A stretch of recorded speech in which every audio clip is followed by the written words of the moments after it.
DF Memphis, Flynn Broadcasting Stations. Oh, yeah.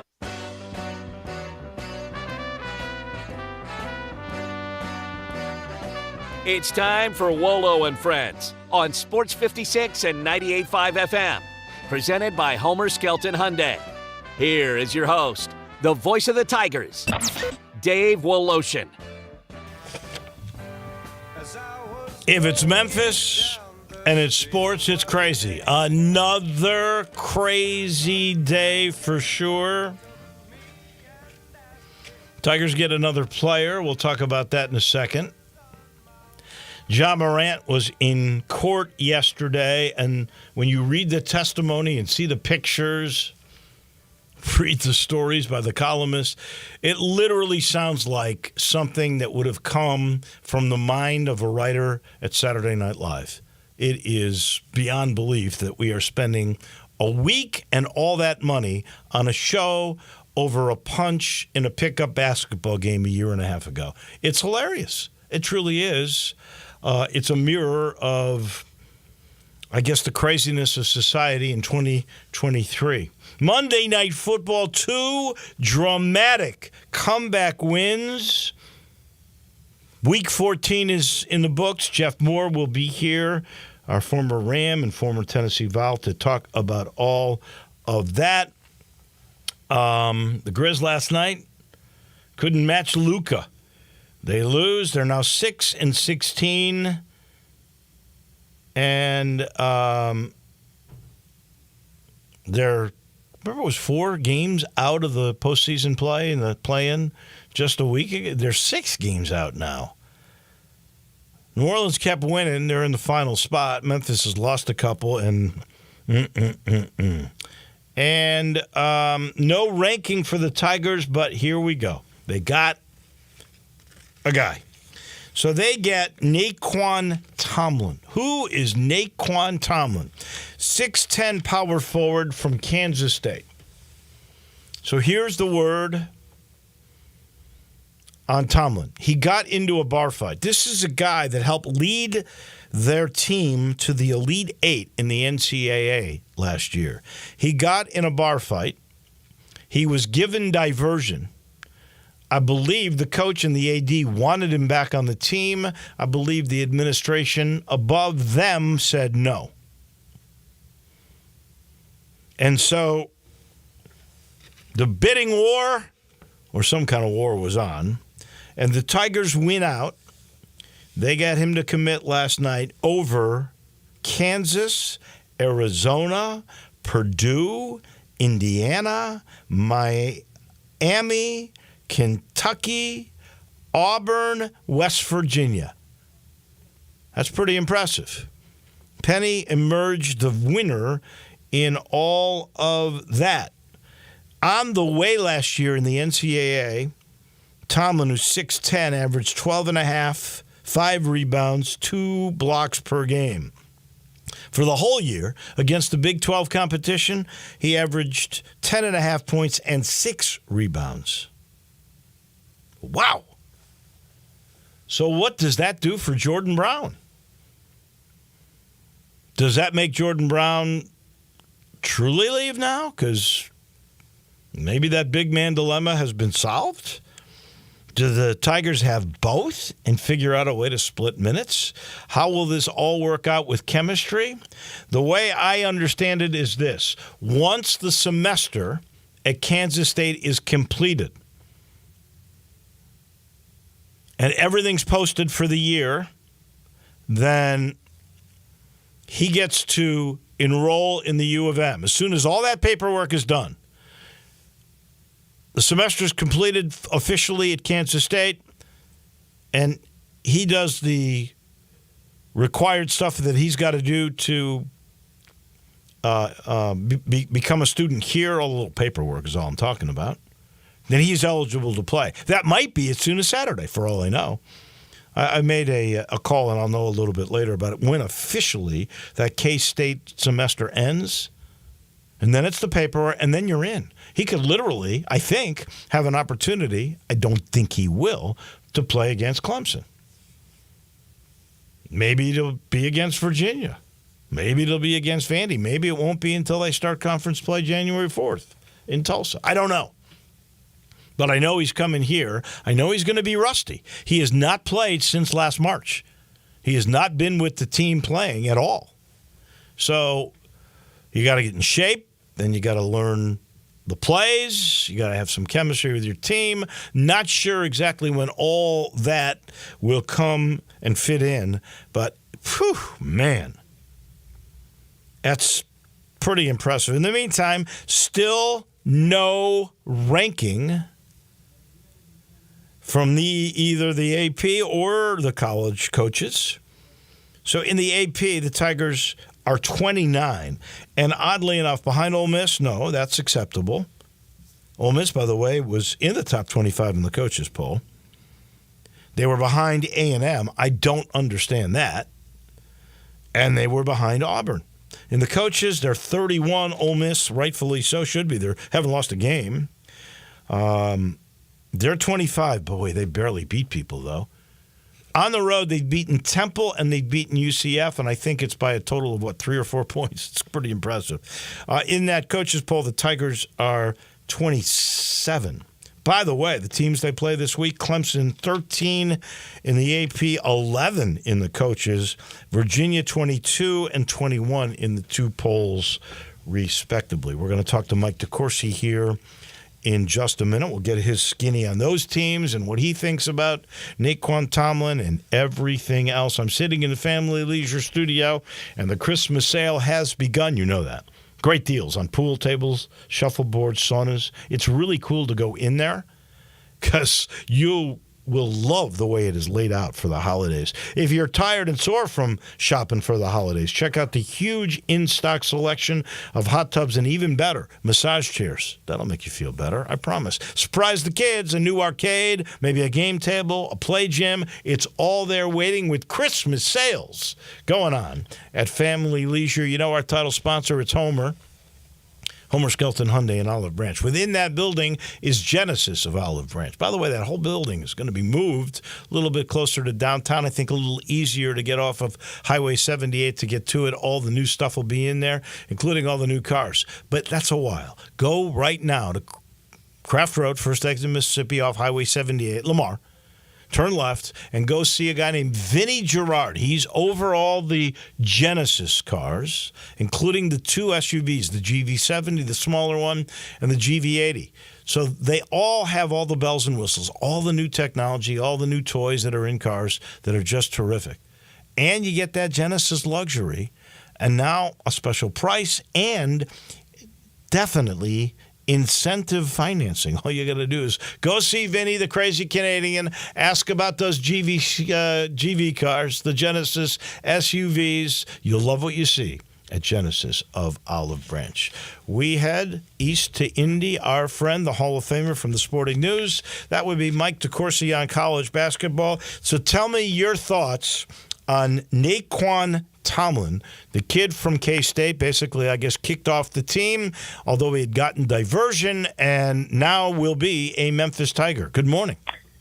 Good morning, Dave. You know, I don't know what happened in Manhattan. I suspect he'll be happier in Memphis. I've been to both places, and Manhattan's not an awful place, and I'm talking about the one in Kansas. It's not the worst.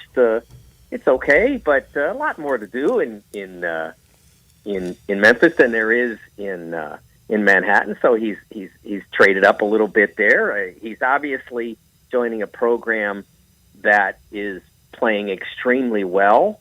I'm interested to know what plans Penny might have for him, where he fits into what they do. He certainly fits he certainly fits what they want to do. He's very capable of handling the ball, passing the ball. He's a solid shooter. He's not an elite shooter, but for a guy who's 6'10", you don't mind him stepping out away from the bucket and taking a three now and then.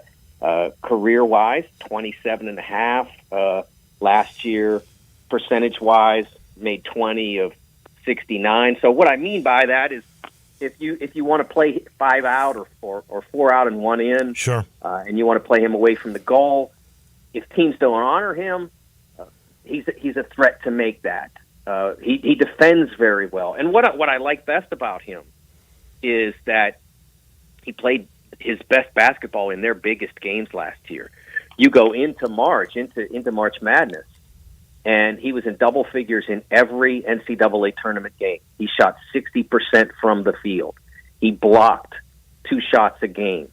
I was at their game against Kentucky, and he stood up very well in matchup with Oscar Tshiebwe. He couldn't keep Oscar off the boards. No one could, but he blocked 4 shots in that game and shot 6 of 8 from the field. So, that was a game to stay alive, and that game was back and forth the entire way until his teammates busted a couple threes in the final 2.5 minutes. So that was a really tough game, and then they had a really tough game against Michigan State, and he got 7 rebounds in that and 11 points. He wasn't as accurate from the field, but all those games were tough games, and they had to be won because otherwise your season's over. And he delivered. So I don't have any doubt that he has the ability to make the Tigers better. I'm just curious to see where he fits into a rotation that's been pretty productive so far. Well, I'm assuming he can run. And you've talked about his prowess on defense, which are some of the things that have been missing with Jordan Brown. Malcolm Dandridge does an adequate job. I believe he's a great backup. But he gets into foul trouble so often that I don't think you can count on him truly as a starter, and that's part of the reason why Jordan Brown was such a big part of this puzzle here. But he has taken himself out. We don't really know the story on him totally. He's, quote, ill. I don't believe that is truly the case. I do believe, though, that he has no options. He can't transfer. This is his fourth school. He is getting NIL money, which he's going, apparently, to lose if he continues to be sick. So I don't know how all of this will work with Tomlin and inserting yourself. If he's an affable kid, I don't know much of his personality. Maybe you do, because now we're talking about chemistry on a team that showed what they can do when they follow the game plan and play together like they did at A&M, the first A&M loss in over a year at home. Yeah, the A&M performance was fantastic. And honestly, I mean, this is a team that, other than that half against Villanova, has been really consistent. Now, they've had breakdowns. I mean, I thought, obviously, they broke down defensively late against Ole Miss, and I thought that Javon Quinterly's approach offensively on the final possession, when it was still the game was still up in the air, I thought that was poor. But Javon came back with a brilliant performance against one of the best point guards in the country down at A&M. I mean, he basically stated in that game, Javon, what he's capable of, and we've seen it in the past. Before his injury at Alabama, we saw what he was capable of, and it has been hit or miss since then. Since he returned from that injury late last year, he's had some very fine moments, and then he's had some difficult moments. But if he just approaches the game the way he did at A&M when he took on the challenge of playing against Wade Baldwin, and goes out and plays like that, Memphis is really hard to beat because they have so many. I mean, I don't think either Hardaway scored on Saturday, if I remember right, and they still win on the road. I mean, that just shows you how many different assets they have on that team. And now add one more, and maybe 2 more if Jordan Brown indeed comes back. And remember, he's got no options. I don't quite understand what that young man is doing, right? Because he can't. He could go pro. He could go to the G League, and what are you going to make? $20,000 the rest of this year, something like that. I'm pretty sure he's making 6 figures in NIL that he would give up, and he can't. He has no other option. This is his fourth school to go to. What could that young man be thinking? I don't know. We don't. A lot of times we don't know what kind of personal, family, whatever issues that a player might have that might make it difficult for them to perform. So I don't know what's happening with him, but I do know that Tomlin gives you the opportunity to move forward. I mean, if you've got he and Dandridge playing in the middle, you're pretty well equipped. Malcolm, I mean, I think he's played some really good basketball at times this year. Great energy. The VCU game, I thought his energy in the VCU game might have been as important as any element in that game. The tenacity he played that game with, I thought was a difference on the floor.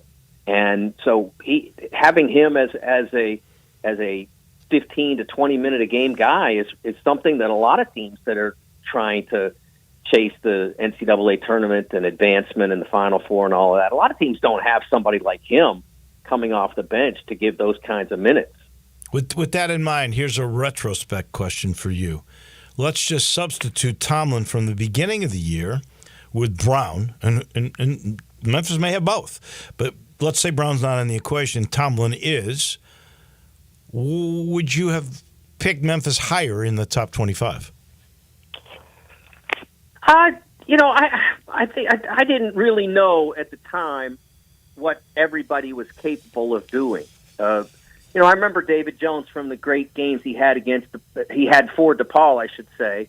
I didn't know what Penny's kids were capable of on their best days. So, I mean, now that I've seen them, I mean, they're definitely a top 25 team. I mean, they're definitely somewhere. They're a team that should be seeded in the top 7.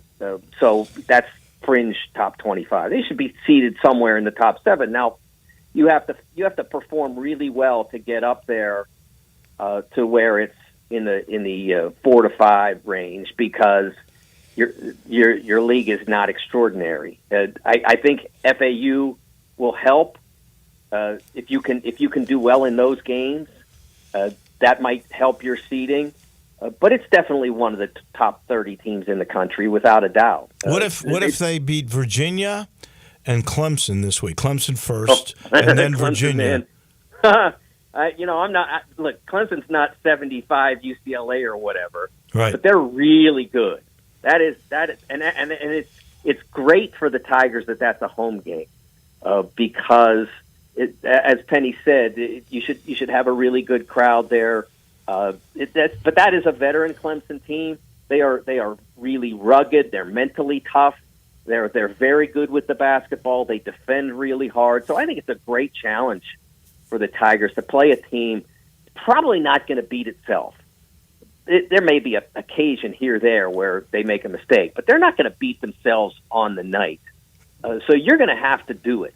And I think that's terrific for the Tigers. Having a really good home game like that, if they can win that game, it would be a huge step forward for them. What about Virginia? And then that's followed by Vandy. Memphis has a chance with all these now games at home. They finished incredibly on the road. Think about it. They could finish 11-2 in non-conference play if they were to beat Clemson, Virginia, Vandy, and Austin Peay. Right. Obviously, that's going to be difficult to do that because every game is such a challenge. And Virginia playing both of those games back-to-back at home, and Vandy on top of that. That's a nice stretch to have. To have 3 high majors that are not in your own league back-to-back at home is a great stretch. And to be honest with you, I think that there'll be a little bit of disappointment if they're not able to do that. Right. But that Clemson game, I'm telling you, I've been really impressed with what I've seen from them. So would you make Clemson the favorite? I don't mean to cut you off, but would you make Clemson the favorite in that game if you were drawing it up? Yeah, I'm not an odds maker, right. But if you said, okay, take $1,000 out of your pocket and you absolutely have to bet it on one of the teams to win, it'd be hard not to put it on Clemson because they've just been so consistent. But I do think the Tigers are certainly, any team that goes into A&M and wins certainly is capable of winning a home game against a terrific team like Clemson. I don't think there are any teams in the country, a possible exception of Purdue because it's such a strange team with Edey. Mm-hmm. I don't think there are any teams in the country that I'd look at and put in FedEx and say, oh, they can't get this done. I think they can beat anybody there. And so it's just going to be a really hard one. And it's, like I said, it's a great challenge. I think it's really exciting for the Tigers to have that game there. Yeah, and then you've got Virginia next. Kind of match that one up for me. Well, Virginia's just – Clemson is hard to beat because they're talented and efficient. Virginia's just hard to beat because they're Virginia. I mean, they're very good. Don't get me wrong. Reese Beekman's one of the best guards in the country, and that's another day where Javon will have to be at his best because Beekman's great at both ends of the floor.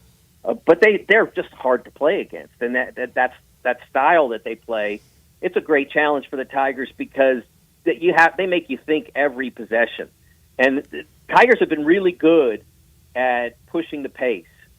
And I'll be interested to see if they can do that against them because that's the one thing that Virginia endeavors to do in every game is to not let you control the pace. They're going to control the pace. You have to be able to go past them in order for them not to do that. And they're very good at getting back on defense after the initial shot goes up. So what you have to do, the way you make it work is maybe you don't get the pace, but you make it so that if you defend well enough, then their initial shot is a tougher one. And then they have to worry about, okay, well, if we don't score here, we got to worry about getting back, we're never going to score. So you have to play great defense against them so that their first shot, their first look is a tough one. And then because they're not as eager to maybe own the offensive boards and more so to make sure that you don't run out on them, then you get a chance to make it really hard for them, maybe even harder for them to score than they make it for you. For the A&M game, I thought pace was one of the keys to that game because A&M is not as slow as Virginia, but in that kind of ballpark. And Memphis was able to quicken that pace and turn them over a little more than they normally do. I'm guessing that's going to be one of the keys in the Virginia game too. Yeah, but I don't think they'll give it up as much. I think it's more about sticking through your concentration defensively, so that their first shot is hard. Don't give up a lot of backdoors and that sort of thing. Make it so that they're shooting contested shots, preferably contested jump shots, on as many possessions as possible. And if that happens, like I said, they're not going to pursue the offensive boards in a lot of cases with the same rigor that, say, a Michigan State will. So they do that in order to control you from running.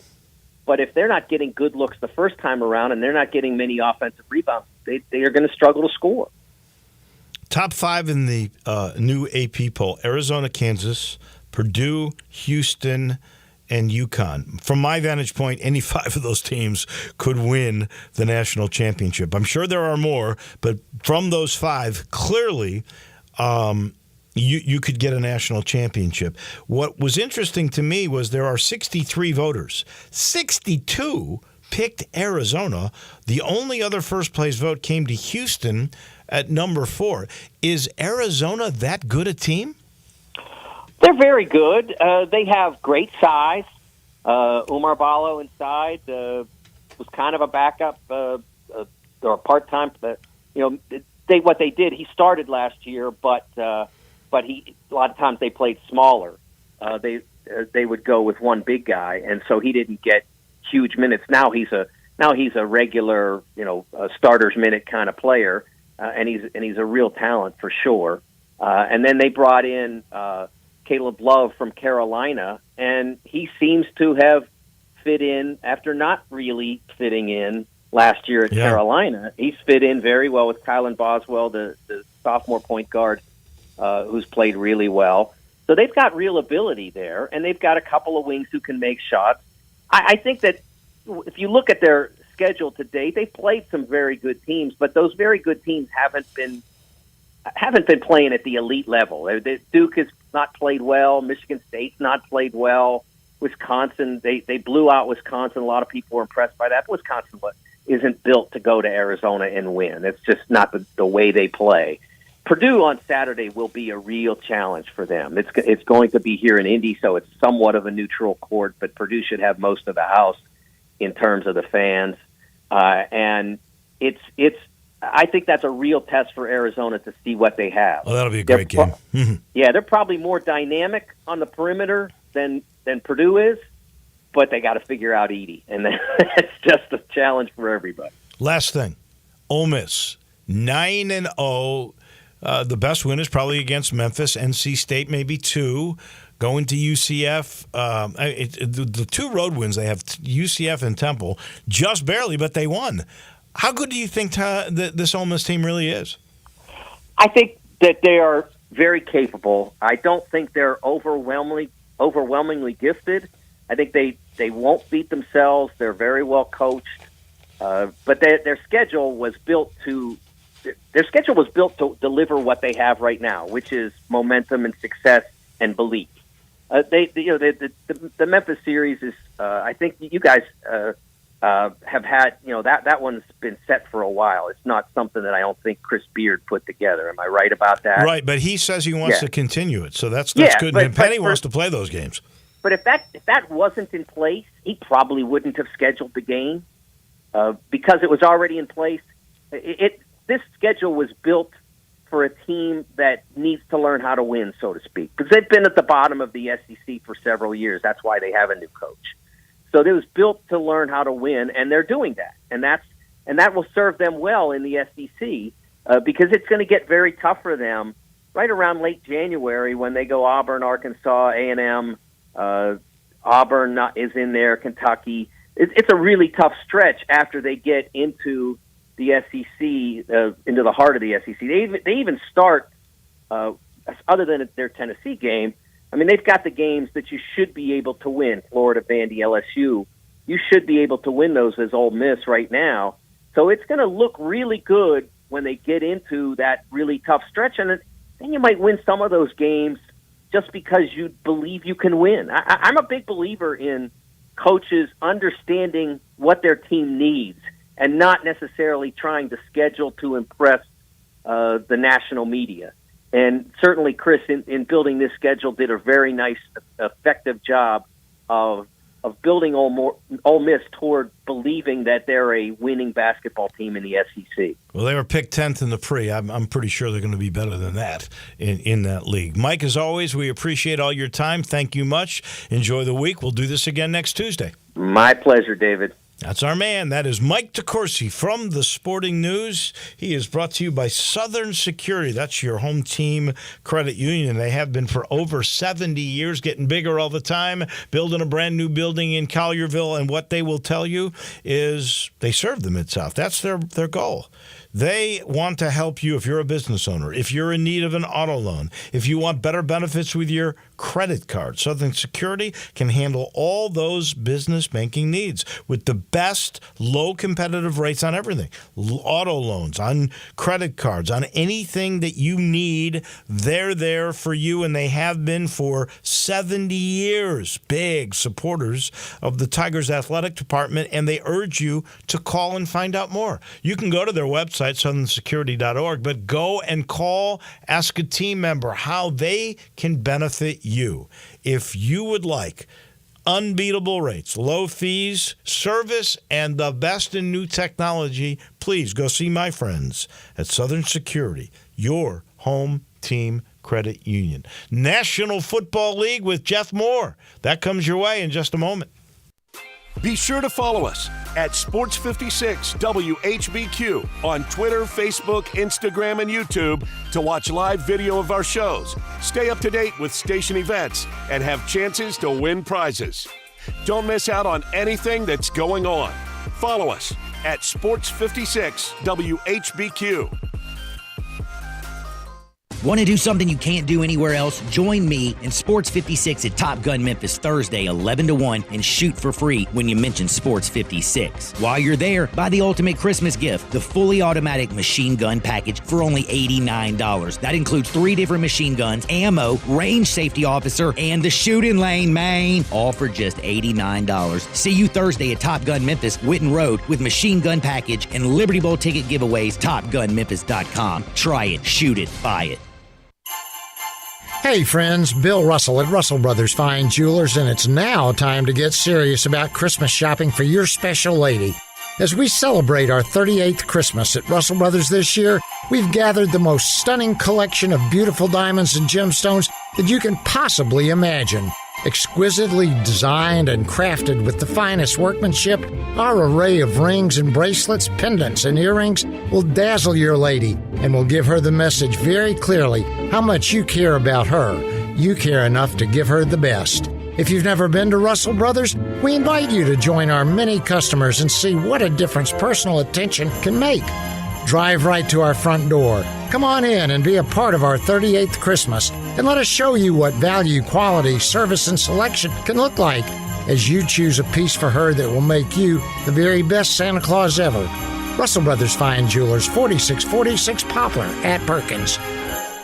It's our season of giving back at Gossett Kia on the Pike, and we've got the perfect holiday gift for you. Hit the road with 41 MPG Highway 2023 Kia Forte LXS, $239 a month, $27.99 due at signing. Get road-ready SUV Seat 7 2023 Kia Sorento LX, $319 a month, $34.99 due at signing. And 8-passenger seating in your new 2024 Kia Telluride LX, $459 a month, $34.99 due at signing, all 36-month lease. Plus, you'll get peace of mind with Kia's 10-year, 100,000-mile powertrain limited warranty. Ask for Bobby J. He's ready to put you in a new Kia today. Gossett Kia, 1900 Covington Pike, or online, KiaCovingtonPike.com. If you want it, we got it at Gossett Motor Cars. All 650 acquisition fee, Forte RE 699,094, MSRP 21,385, Sorrento PG 242,710, MSRP 33,010, Telluride RG 462, 2822, MSRP 38,705, includes all rebates and incentives, must finance through Hyundai, excludes tax title and license with approved credit. See dealer for complete details. Offer valid through 1/2/2024, dealer stock only.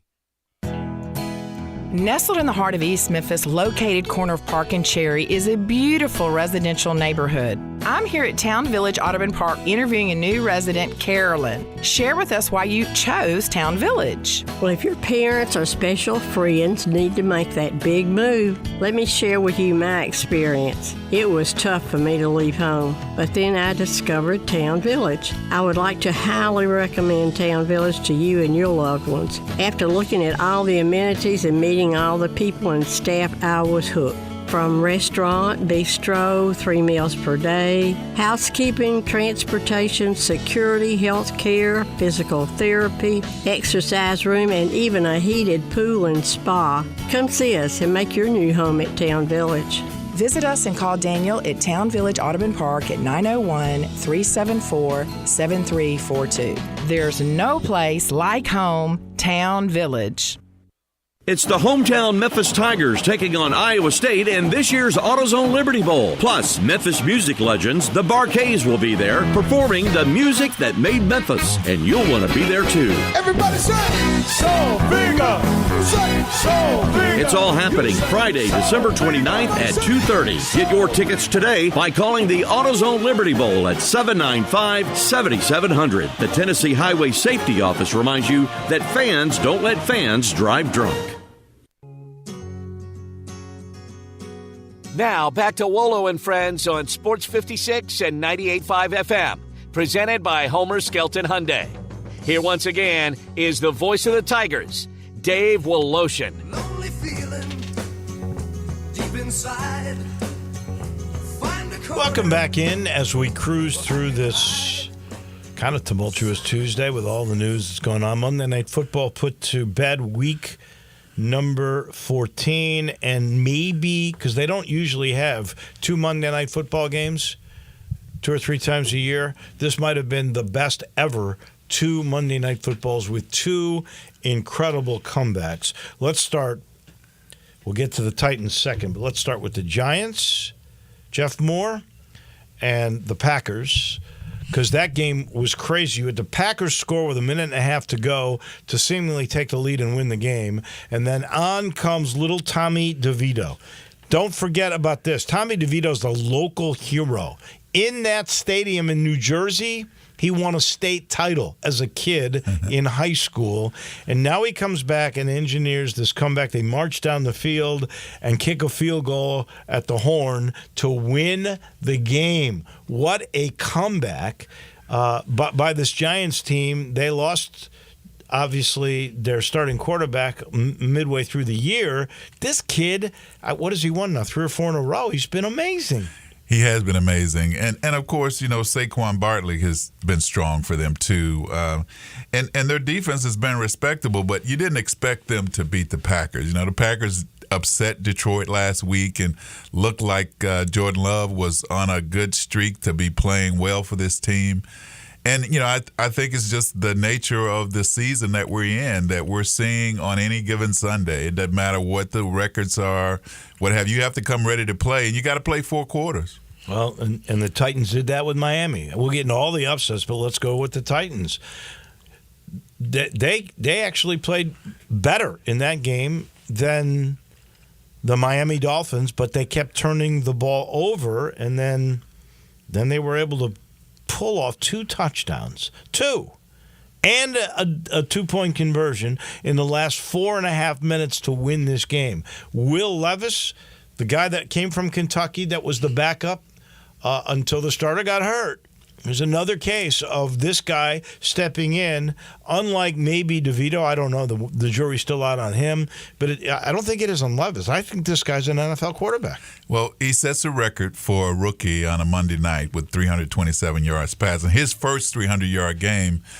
And, the connection between he and Hopkins has been amazing. I mean, he stands in the pocket. He's very patient. He knows he's getting pressure, and he stands in there and throws great bullets down the field. And DeAndre Hopkins is making great catches for him. They could run the ball, short yardage and what have you. So it was a huge win for them. I think the key for them defensively was their red zone defense, which had struggled most of the season, and the Dolphins had led the league in red zone efficiency, but their first 3 times down in the red zone, they only come away with 2 field goals.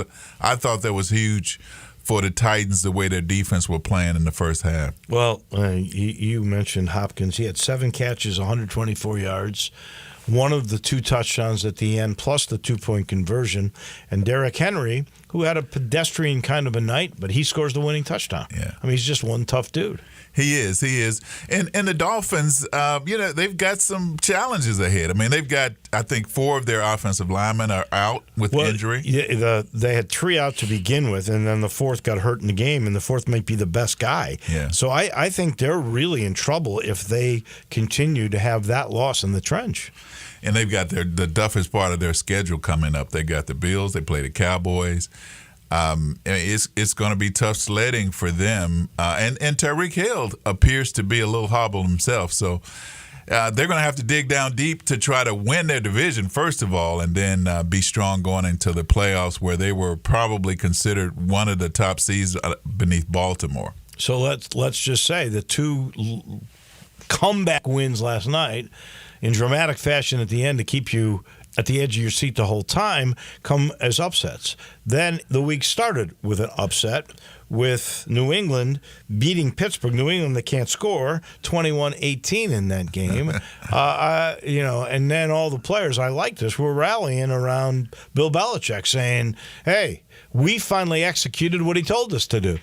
Yeah, I mean, that was huge. Not only the Patriots being able to have some offensive output the way they did, but against the Steelers in Pittsburgh, you just don't see that happen very often. And so the Steelers are struggling a little bit.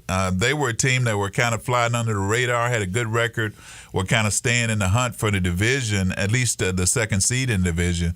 And now they've lost 2 games at home, which is very unusual for this team. Then we had Cleveland over Jacksonville, 31-27. I give Trevor Lawrence a lot of credit trying to play with a high ankle sprain just a week earlier. That's a guy who's got a high threshold for pain. But there's Cleveland winning the game. With Joe Flacco.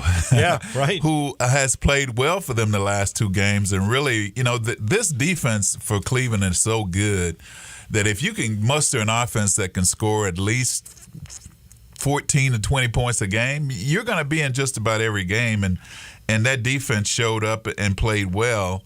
And, of course, with Joe Flacco playing the way he's playing, they're able to stretch the field and throw the ball down the field and score some points.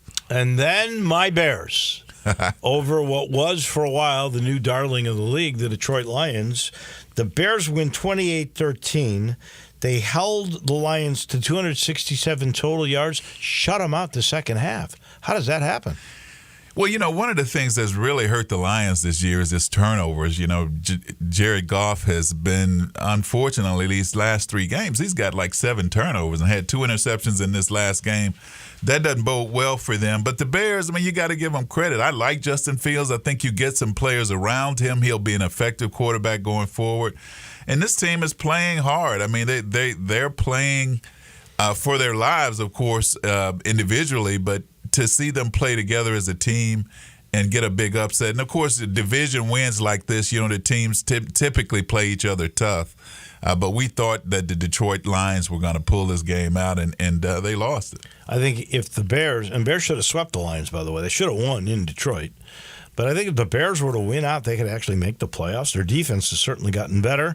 The offensive line seems to be getting a little bit better. Fields doesn't run quite as much, and he's throwing the ball better. I think he's throwing it quicker. He might have learned from the backup that you got to get rid of the ball quickly in this league. Everybody seems to be learning that. That's exactly what Jordan Love has done this year. They talked about how he figured out you got to get rid of the ball on the 2 to 3 count instead of waiting 5. Yeah, those deep drops just don't work now as well with the way you're seeing teams pressure quarterbacks and really put the kind of rushes on them that make them, if they hold the ball too long, they're in trouble. Tampa beats Atlanta. On paper, that's a bit of an upset, but is it? The NFC South, we know, not very good. Everybody like 6 and 7 in that league, or worse, like the Panthers, the worst team in the NFL. But was that a surprise to you? It was a surprise. I thought, but those teams are kind of tit for tat. You've got a 3-way tie in that division, and no team is just head and shoulders above the other. So, anything can happen when those 3 teams play each other. But I thought Atlanta was just a little bit more.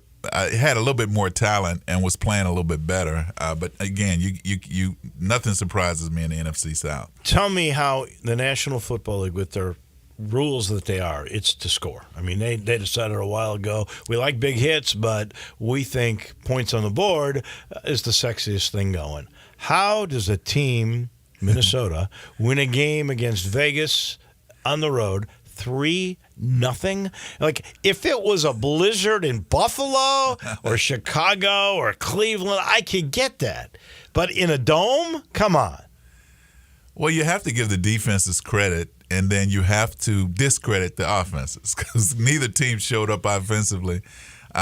It quite a surprise that game would go the way it went, and I can't remember the last time a team won a game 3-0 in the NFL. Where neither team scored a touchdown.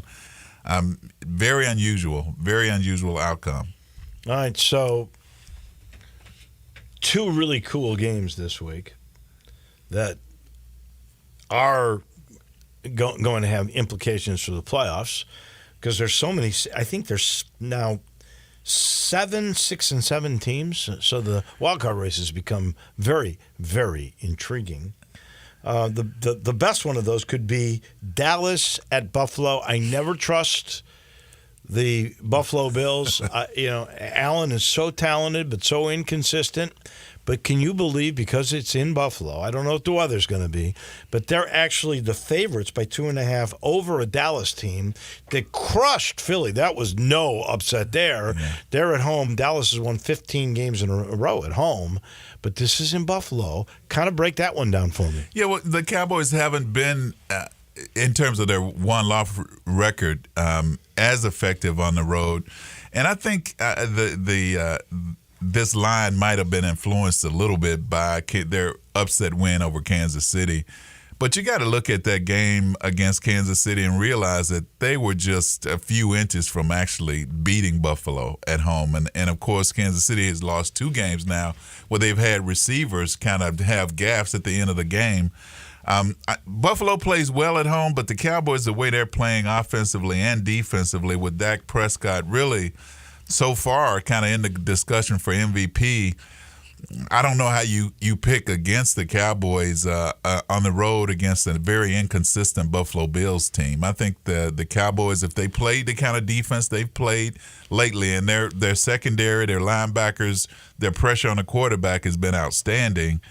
If the Cowboys offense can muster three touchdowns at least, and at least 14 points and a field goal. They've got a field goal kicker that's not missed all year.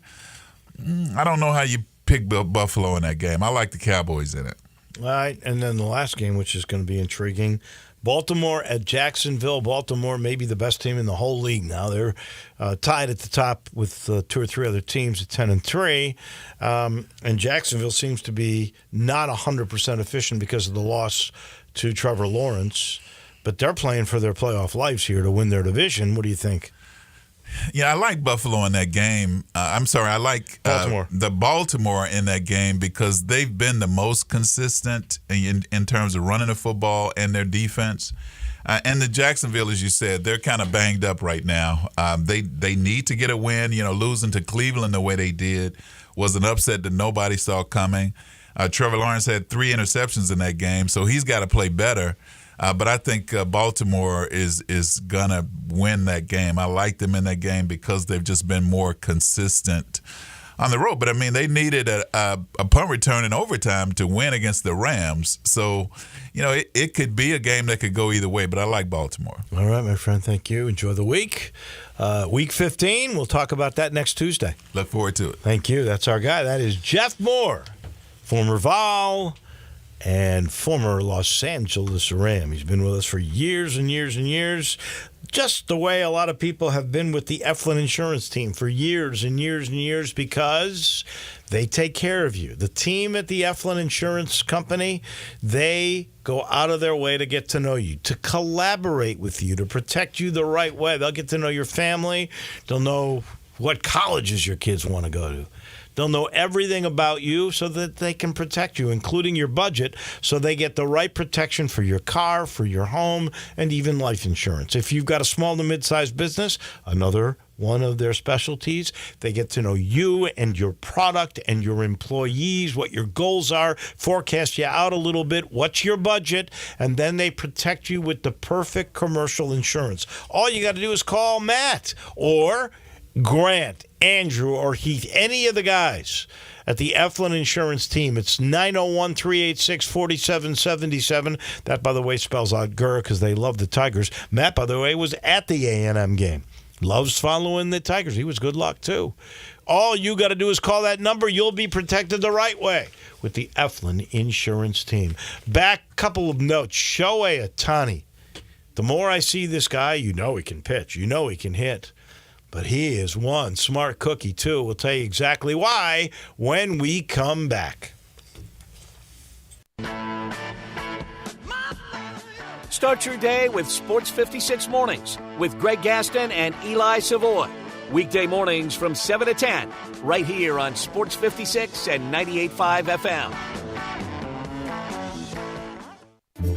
While interest rates are on the rise everywhere else, at Genesis Diamonds, they have got just the relief you need this holiday season. 5 years, 0 interest on anything and everything.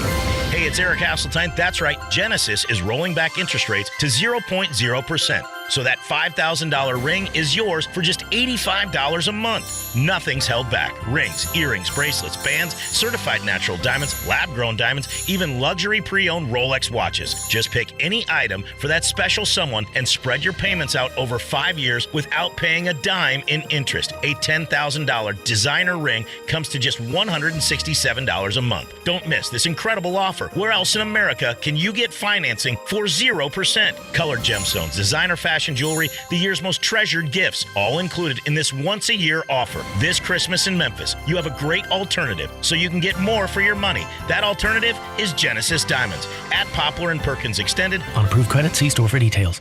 As the weather gets colder, the NFL offers Stay Hot on FanDuel. Right now, new customers get $150 in bonus bets with any winning $5 moneyline bet. That's $150 if your team wins. If you've been thinking about joining FanDuel, there's no better time to get in on the action. The app is so easy to use. There's a wide range of betting options, spreads, player props, over-unders, and more. I like putting parlay bets together, hammering the overs, and anytime player touchdown bets always have me on the edge of my seat.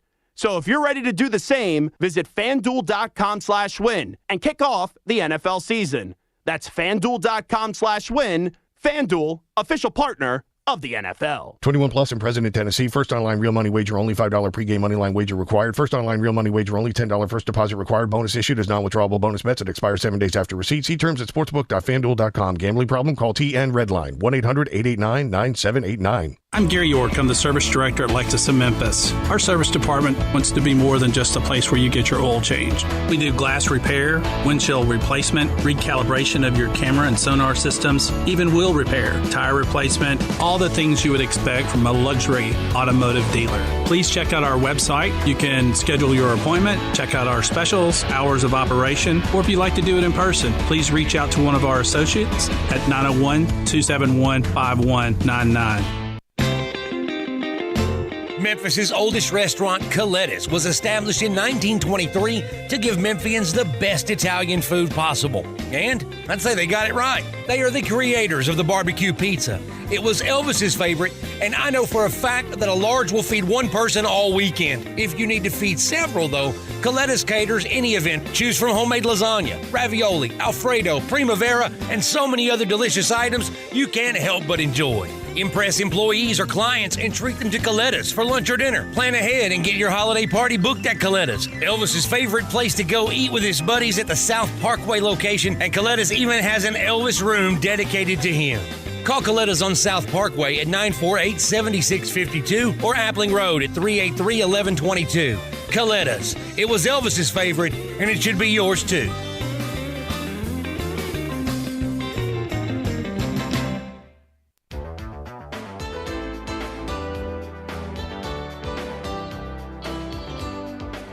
Now, back to Wolo and Friends on Sports 56 and 98.5 FM, presented by Homer Skelton Hyundai.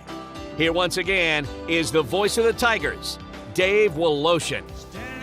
They are heavy into day 2 of the Ja immunity trial. Apparently, T. Morant, Ja's dad, is finishing his testimony, which began yesterday.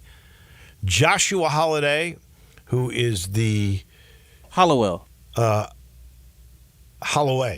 Yeah. What did I say? Holiday. Oh, I meant Holloway. I'm sitting here reading it. Joshua Holloway and Ja's sidekick, Devontae Pack, they will testify today. Apparently, the defense thinks Mike Miller must have something big to say because they've asked about his honesty and credibility a whole bunch. Ja, of course, finished yesterday, told was go play basketball by the judge, Carol Chumney, that he did not have to come back. I'll be curious to see what Devontae Pack has to say, then what Mike Miller has to say. This is all much ado about nothing. A guy throws a ball at somebody, punch is thrown, down goes the kid. And we're spending a lot of money and a lot of time a year and a half later on all of this, but that's the way it is in litigious America 2023. We'll have to wait and see how all of this craziness will turn out. So we know Shohei Ohtani picked the Dodgers. I think he was pretty well picking the Dodgers the whole way. May have used several teams like the Cubs and particularly the Toronto Blue Jays to up the price. $700 million over 10 years, starting this year or this next summer, 24, and a lot of deferred money. But we didn't know until just recently what the total breakdown of this thing was going to be. Well, we found out. He's basically deferring almost all of it.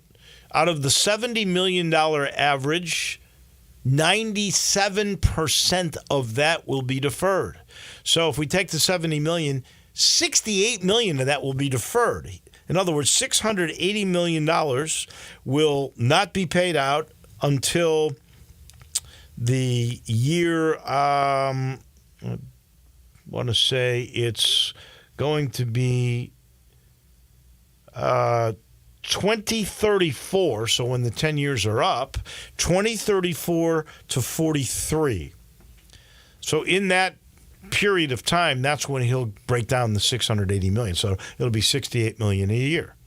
So you're saying to yourself, my gosh, he did this so that the Dodgers can defer luxury tax and all this money all the way until 2034.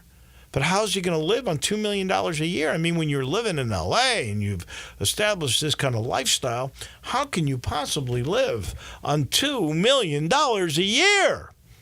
Have no fear, folks.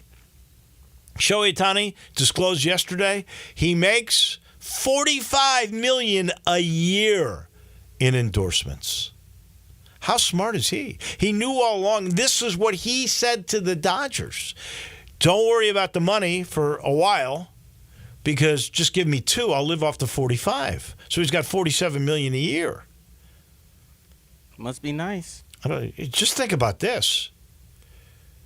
He makes $115 million. If you do the average, the 70 plus the 45 is $115 million a year. So I'm guessing after taxes and fees and everything else, he's clearing $70 million a year in that time period. Of course, now he won't really get paid all that until, what did we say, 43? And in 43, that is literally 20 years from now. So what is he? Is he 30 yet? He's early 20s? He's 29. 29. So he'll be 49 when all that's done. He'll have all that money in the bank by then. The dude will be a billionaire, a multi-billionaire probably. Yeah. Wow. Wouldn't you love to have that future? Oh, for sure. But how smart is he to have done what he stayed in the same market, which has a heavy Asian presence, so he's comfortable there. He's been there a while now. He probably doesn't have to move from where he's living. He's with a team that can win. They always do. They'll spend money, and now they got the money to spend because he's giving it to them. You know, to me, there's a bit of a gamble here with the Dodgers in the future, but you know, I believe they own the streaming rights to all of whatever games they have internationally. You know, they stream those things in Japan. They'll make the money back from the streaming rights in Japan. Let alone all the sales that'll take place at Chavez Ravine for his shirts and autograph, everything.